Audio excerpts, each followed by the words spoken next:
আল্লাহ ডাক দেখে, ইব্রাহিম তোমার যেটা ভালো লাগে, তোমার প্রিয় জিনিসটা তুমি কুরবানি করো।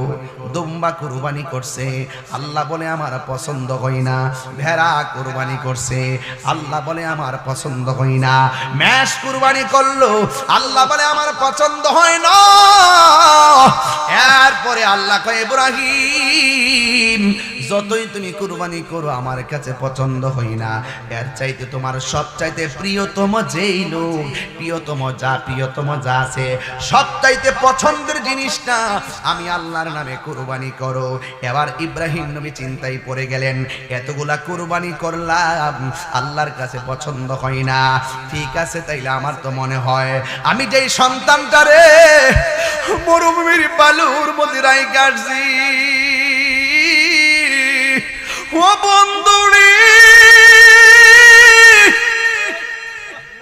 ও ব্রাহ্মণ পাড়ার বাবা,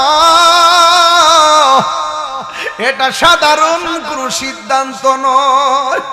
আল্লাহর পাইতে চাই, আল্লাহর আল্লাহ গো, আমার কাছে সবচেয়ে প্রিয় হলো আমার সন্তান।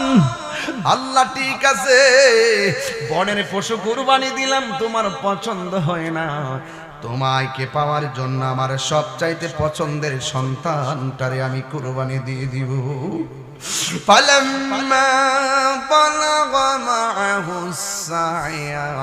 ইব্রাহিম নবীর সন্তান ইসমাইল আলাইহিস সালাম যখন মোটামুটি চলাফেরা করতে শিখছে, ঠিক ওই মুহূর্তে ইব্রাহিম নবী হাজরার কাছে আসলেন। আয়েশা তখন বলতেছেন, হাজরা গো, আমি তোমাদেরকে এইভাবে রেখে গেলাম, কিন্তু হাজরার কাছে সন্তান কুরবানির কথা বলতে সাহস পায় না।